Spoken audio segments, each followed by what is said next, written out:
ಅವ್ರು ಹೇಳಿದದ್ದು ಬರ್ದಿದ್ದೀರಿ, ನಾನು ಹೇಳಿದದ್ದು ಬರ್ದಿದ್ದೀರಿ. ತುಂಬಾ ದಿನಗಳಿಂದ ಮೀಡಿಯಾ ಮೇಲೆ ಚಾರ್ಜ್ ಮಾಡ್ತಿದ್ರೆ ಸಿಕ್ಕಾಬಿಟ್ಟೆ ಸರ್. ನೀವು ಜನಗಳು ತಲುಪಿಸಕ್ಕಾಗ ತುಂಬಾ ದಿನದಿಂದ ಮೀಡಿಯಾ ಮೇಲೆ ಚಾರ್ಜ್ ಮಾಡ್ತಿದ್ರೆ ಯಾಕೆ ಗೊತ್ತಾಗ್ತಿಲ್ಲ. ನಾನು ಯಾಕೆ ಹೇಳ್ತಾ ಇದ್ದೀನಿ ಅಂದ್ರೆ ಮೀಡಿಯಾ ಇರೋದು ಸತ್ಯ ಜನಗಳಿಗೆ ತಲುಪಿಸಕ್ಕೆ. ವಿಪಕ್ಷ ನಾಯಕರಾಗಿದ್ದಾಗ ನೀವು ಹೇಳಿದಷ್ಟೇ. ಡೋಂಟ್ ಗೋ ಟು ವಿಪಕ್ಷ ನಾಯಕನ ಸತ್ಯ ಹೇಳಿ ಸುಳ್ಳು ಹೇಳೇ ಇಲ್ಲ ನಾನು. ಅದನ್ನೇ ಬರ್ದಿದ್ದೀರಪ್ಪ. ಇವ್ರು ಸುಳ್ಳು ಹೇಳ್ತಾ ಇದ್ದಾರ? ಮತ್ತೆ ಈ 14ನೇ ಇಸ್ವಿನಲ್ಲಿ ಅವ್ರು ಹೇಳಿರೋದೇನು? ಪ್ರಣಾಳಿಕೆಯಲ್ಲಿ ಹೇಳಿರೋದೇನು?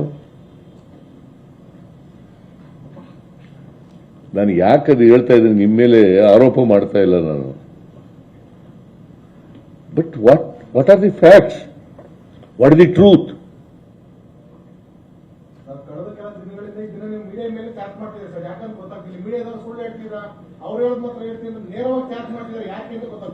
ಚಾರ್ಜ್ ಏನ್ ಮಾಡಿಲ್ಲ, ನಿನ್ ಮೇಲೆ ಮಾಡದ್ನ? ಹೌದಪ್ಪ, ನೀವು ಸತ್ಯ ಹೇಳದೆ ಹೋದ್ರೆ ಏನ್ ಮಾಡದೆ? ಸತ್ಯ ಹೇಳದೆ ಹೋದ್ರೆ ಮಾಡದೆ. ಬೈದಿಲ್ಲ, ನಾನು ಬೈದಿಲ್ಲ. ಬೈದು ಇಲ್ಲ, ಗದರ್ಸೂ ಇಲ್ಲ. ಬೈದು ಇಲ್ಲ, ಗದರ್ಸೂ ಇಲ್ಲ. ನಿಮ್ಗೆ ಹಂಗ ಅನ್ಕೊಂಡ್ರೆ ನಾನೇನು ಮಾಡಕ್ಕಾಗಲ್ಲ.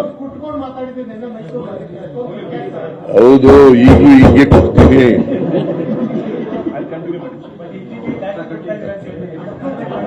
ಈಗಲೂ ಕೊಡ್ತೀನಿ, ಯಾವಾಗಲೂ ಕೊಡ್ತೀನಿ. ನಾನು ಅಸೆಂಬ್ಲಿನಲ್ಲಿ ಕೊಡ್ತಿರ್ಲಿಲ್ವಾ?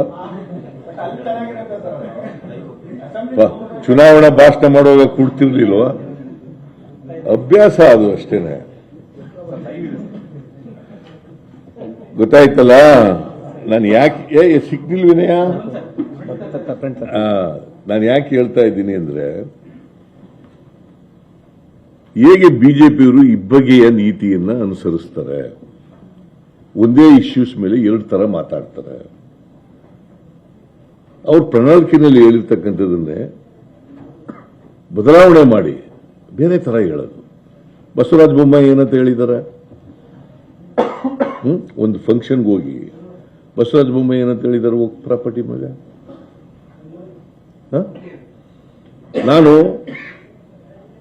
ಯಾರು ಅತಿಕ್ರಮಣ ಮಾಡ್ಕೊಂಡಿದ್ದಾರೆ ಬಿಡಿಸ್ತೀನಿ ಅಂತ ಹೇಳಿದ್ದಾರೆ ಅಲ್ವಾ? ಮತ್ತೆ ಅವ್ರಿಗೆ ನಾವೇನ್ ಮಾಡ್ತಾ ಇದ್ದೋ?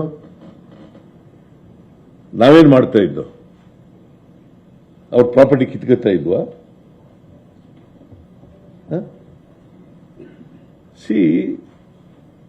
ನಾನು ಹೇಳಿದ್ದೀನಿ, ಬಹಳ ಸ್ಪಷ್ಟವಾಗಿ ಹೇಳಿದ್ದೀನಿ. ನೋಟಿಸ್ ಕೊಟ್ಟಿದ್ರೆ ಒಂದು ವೇಳೆ ನೋಟಿಸ್ ಕೊಟ್ಟಿದ್ರೆ ವಾಪಸ್ ತಗೋತೀವಿ. ಒಂದು ವೇಳೆ ವಿಚಾರಣೆ ಇಲ್ಲದೇನೆ ರೆವಿನ್ಯೂ ರೆಕಾರ್ಡ್ನಲ್ಲಿ ಅವ್ರ ಹೆಸರು ಪ್ರಾಪರ್ಟಿ ಅವ್ರದ್ದೇನಾದ್ರು ಅವ್ರ ಹೆಸರಿಗೆ ಬಂದಿದ್ರೆ, ವಕ್ಫ್ ಬೋರ್ಡ್ ಹೆಸರಿಗೆ ಬಂದಿದ್ರೆ ಅದನ್ನ ರದ್ದು ಮಾಡ್ತೀವಿ. ಮತ್ತೆ ಯಾವ ರೈತರನ್ನು ಕೂಡ ಒಕ್ಲೇಬ್ಸಲ್ಲ. I was categorically very clear on this. Ashoka ಹೇಳ್ತಾನೆ, ಇವರು ಪಾಪಿಗಳು, ಕಾಂಗ್ರೆಸ್ನವರು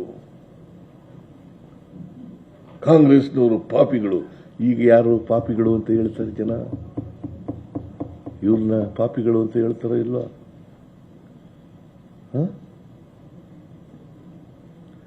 ಇವರು ಪಾಪಿಗಳು, ನಮಗೆ ಪಾಪಿಗಳು ಅಂತ ಹೇಳ್ತಾರಲ್ಲ.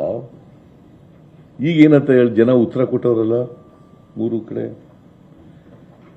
ಒಂದು ಕಡೆ ಮಾತ್ರ ನಾವು ಗೆದ್ದಿದ್ದದು, ಸಂಡೂರಿನಲ್ಲಿ ಮಾತ್ರ ಗೆದ್ದಿದ್ದದು ಕಳೆದ ಚುನಾವಣೆಯಲ್ಲಿ. ಎರಡು ಕಡೆ ಯಾರು ಗೆದ್ದಿದ್ರು? ನಂಬರ್ 1. ಎರಡು ಕಡೆ ಚನ್ನಪಟ್ಟಣದಲ್ಲಿ ಕುಮಾರಸ್ವಾಮಿ ಗೆದ್ದಿದ್ದದ್ದು, ಸಿಗ್ಗಾಂವ್ನಲ್ಲಿ ಬಸವರಾಜ ಬೊಮ್ಮಾಯಿ ಗೆದ್ದಿದ್ದದ್ದು ಆಸ್ ಚೀಫ್ ಮಿನಿಸ್ಟರ್. ಇವರು ಪಕ್ಷದ ಅಧ್ಯಕ್ಷನಾಗಿ ಗೆದ್ದಿದ್ದದ್ದು.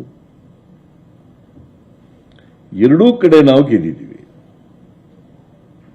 ಒಂದು ಕಡೆ 25,000 ಕುಮಾರಸ್ವಾಮಿ ಗೆದ್ದಿದ್ದ ಕಡೆ 25,000ಕ್ಕೂ ಹೆಚ್ಚು ಲೀಡ್ಗಳು ತಗೊಂಡು ಗೆದ್ದಿದ್ದೀವಿ.